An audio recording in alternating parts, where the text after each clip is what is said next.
Hello my lovely people. तो कैसे हैं आप लोग। मैं हाजिर हूँ एक नए मज़ेदार स्टोरी के साथ जिसका नाम है चुड़ैल का इंतकाम। तो चलिए हम लोग स्टोरी स्टार्ट करते हैं। यह कहानी है एक लड़की की जो अकाल मृत्यु के बाद एक खौफनाक चुड़ैल बनी और जिसने अपने हथियारों पर दर्दनाक हड़ाया जिससे उनकी रूह कांप गई। त्रिसा एक सुंदर लड़की थी। वह तेजपुर गांव में अपने माँ बाप के साथ रहती थी। त्रिसा माँ बाप की इकलौती औलाद थी, इसलिए उसके माता पिता उसे बहुत प्यार करते थे। हर खूबसूरत लड़की की तरह त्रिसा का भी एक अपना सपना था, शादी करके परिवार बनाना और एक खुशहाल जिंदगी जीना। त्रिसा के माता पिता ने उसकी शादी पड़ोस के गांव के मिथिलेश नामक एक अनाथ लड़के से तय कर दी थी। त्रिसा ने भी अपने माता पिता का मान रखते हुए उस शादी के लिए हाँ कर दी। कुछ ही दिनों में मिथिलेश और त्रिसा एक दूसरे से करीब आने लगे, लेकिन तेजपुर गांव के सरपंच और उसके भाई बलवंत को यह बात पसंद नहीं आई, क्योंकि सरपंच चाहता था कि त्रिसा की शादी उसके भाई के साथ हो, किसी बाहर गांव वाले के साथ नहीं। वह इस शादी के खिलाफ था।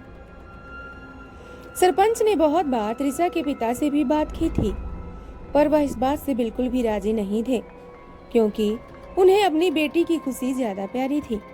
त्रिसा और मिथिलेश की शादी में बस 1 महीना बाकी था। फिर उस कपटी सरपंच ने एक घिनौनी चाल चली। एक रात त्रिसा और मिथिलेश त्रिसा के मामा के घर से एक जलसा करके लौट रहे थे।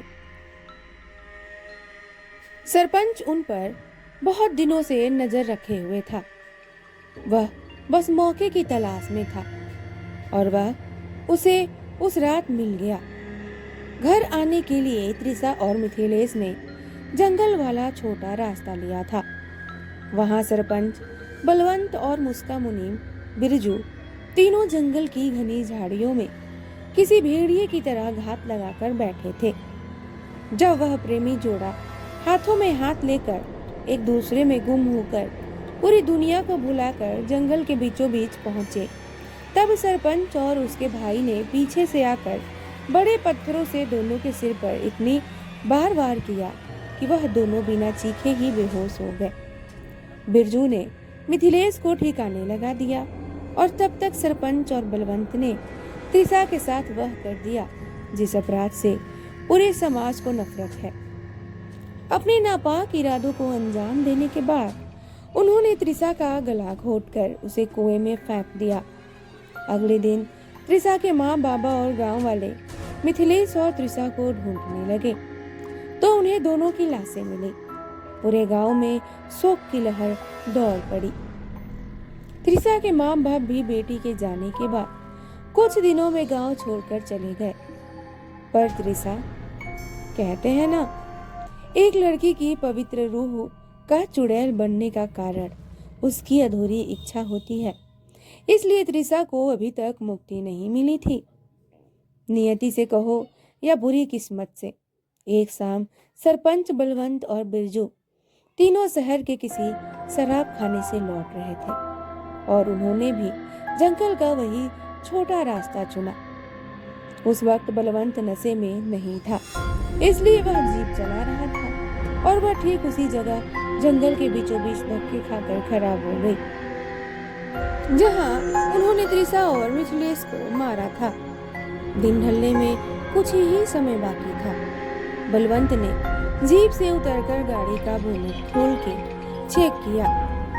पता चला कि जीप में पानी पूरी खत्म हो चुकी थी और उनके पास तो पीने के लिए भी पानी नहीं था। जब यह बात बलवंत ने उसके भाई सरपंच को बताई, तब उसने नशे की हालत में बलवंत को गलियां बकी, पर उसे पास के कुएं से पानी लाने का आदेश दे दिया।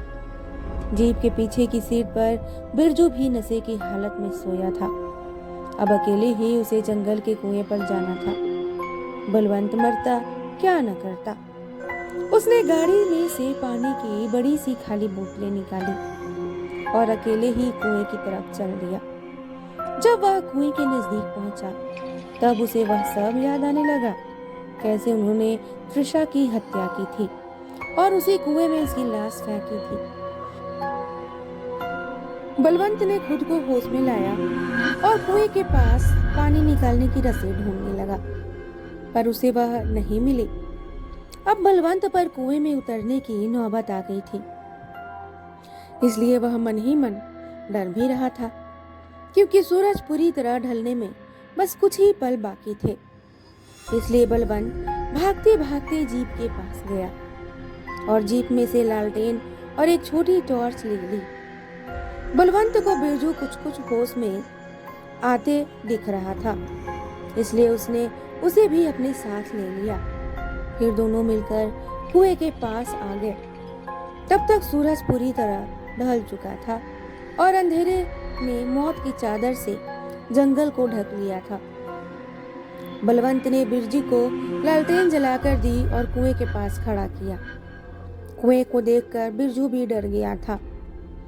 उसे भी अपने किए हुए पाप याद आने लगे थे। बलवंत टॉर्च लेकर कुएं की सीढ़ियों से धीरे धीरे नीचे उतरने लगा। जब वह कुएं के ठीक बीच में पहुंचा, तब बलवंत को ऐसा महसूस होने लगा कि उसके साथ साथ ही पीछे से कोई नीचे उतर रहा है। बलवंत ने टॉर्च की रोशनी में पलट कर देखा, पर वहां कोई नहीं था। उसने एक बार बिरजू को आवाज दी और उसका जवाब आने के बाद बलवंत फिर से नीचे उतरने लगा। और जब वह आखिरी और सबसे बड़ी सीढ़ी पर जाकर खड़ा हुआ, तभी अचानक उसे बिरजू की दर्दनाक चीख सुनाई दी। चीख कर कर आवाज से कुएं के अंदर खड़ा बलवंत सिहर उठा और कुएं की दीवार से चिपक के खड़ा हो गया। उसे समझ में नहीं आ रहा था कि ऊपर जाऊं या नहीं। और तभी अचानक तेजी एक गोल आकार की चीज पानी में गिरी। टॉर्च की धीमी रोशनी में बलवंत गिरती चीज को सही से देख नहीं पाया। आवाज से ही वह बेहद डर गया और कुछ समय के लिए उसने आंखें मूंद ली। और जब उसकी आंख खुली, तब सामने का भयानक नजारा देख मौत की दहशत से उसकी रूह कांप गई, क्योंकि पानी में गिरी गोल आकार की चीज बिरजू का कटा सिर था और अब वह पानी पर तैर रहा था। कटे सिर की आंखें बलवंत पर ही टिकी थीं, इसलिए बलवंत बिना पानी लिए ही कुएं से बाहर निकला। कुएं के बाहर बिरजू के शरीर के टुकड़े टुकड़े थे। वह देखने के बाद बलवंत ने वहां से सरपट दौड़ लगाई। तभी उसके रास्ते में अचानक त्रिसा सामने आई। वही लाला खून से सनी सफेद साड़ी, खुले बाल, सिर पर गहरा घाव जिसे अभी भी खून बह रहा था। बलवंत त्रिसा को चुड़ैल के रूप में देख कांपते हुए जमीन पर गिर पड़ा। मुझे माफ कर दो, मुझे माफ कर दो कहकर गिड़गिड़ाने लगा। मौका देखकर बलवंत चुड़ैल चुड़ैल चिल्लाते हुए जीप तक पहुंचा। सरपंच भी जंगल में चीखने चिल्लाने की आवाजें सुनकर उठ गया और जब बलवंत ने उसे त्रिसा के बारे में बताया, तो पल भर में उसका पूरा नशा उतर गया। दोनों पैदल ही गांव की ओर भागने लगे। टॉर्च अब सरपंच के हाथ में ही थी और वह आगे और बलवंत पीछे पीछे भाग रहे थे। अचानक सरपंच को लगा कि वह सिर्फ अकेला ही भाग रहा है, इसलिए उसने पीछे मुड़कर देखा तो बलवंत अब पीछे था ही नहीं। उसी वक्त पूरा जंगल बलवंत की मौत की चीख से गूंज उठा और सरपंच को एक आवाज सुनाई दी, सरपंच, तुझे इतनी आसान मौत तो नहीं मिलेगी। तेरे पाप के तराजू में पाप की गिनती बहुत ज्यादा है। तुझे एक बुरी मौत मिलेगी। सरपंच अपनी जान मुट्ठी में लेकर गांव की ओर भाग रहा था। तभी त्रिसा उसके सामने आकर खड़ी हुई। उसका वह भयानक रूप देखकर डर से सरपंच की गिग्गी बढ़ गई। मौत को सामने देख सरपंच और तेजी से भागने लगा। त्रिसा भी उसके पीछे पीछे आ रही थी। तभी सरपंच अचानक रुक गया, क्योंकि उसके सामने खून से सना भरी मिथिलेश की प्रेत आत्मा खड़ी थी। पीछे चुड़ैल और आगे मिथिलेश अब सरपंच पर धीरे धीरे डर हावी होने लगा था। अति डर से उसकी मति भ्रमित हो चुकी थी। वह हंस भी रहा था और बीच बीच में रो भी रहा था, माफी भी मांग रहा था और गाली भी दे रहा था। अगली सुबह गांव के लोगों को सरपंच कूड़ेदान पर बैठा मिला, जो वहां से कूड़ा करकट उठाकर खा रहा था। डर से उसने अपना मानसिक संतुलन खो दिया था। उसके अपने घर वाले भी उसे घर में न रख सके और कुछ ही दिनों में कूड़ेदान पर ही गांव के भटकने वाले पागल कुत्तों से खाना छीनते वक्त उसकी झड़प में कुत्तों के एक समूह ने उसे जिंदा फाड़ दिया और यह था सरपंच के बुरे कर्मों का अंत। त्रिशा के कहने के अनुसार वह एक बुरी मौत मरा। तो ये थी आज की कहानी। आप लोगों को स्टोरी कैसी लगी प्लीज कमेंट करके जरूर बताइएगा। स्टोरी पसंद आई हो तो लाइक और शेयर करना ना भूलिएगा। मैं मिलती हूँ आप लोगों से कल एक नए मजेदार स्टोरी के साथ। तब तक के लिए bye bye, take care. Please दिल से सपोर्ट करिए यार।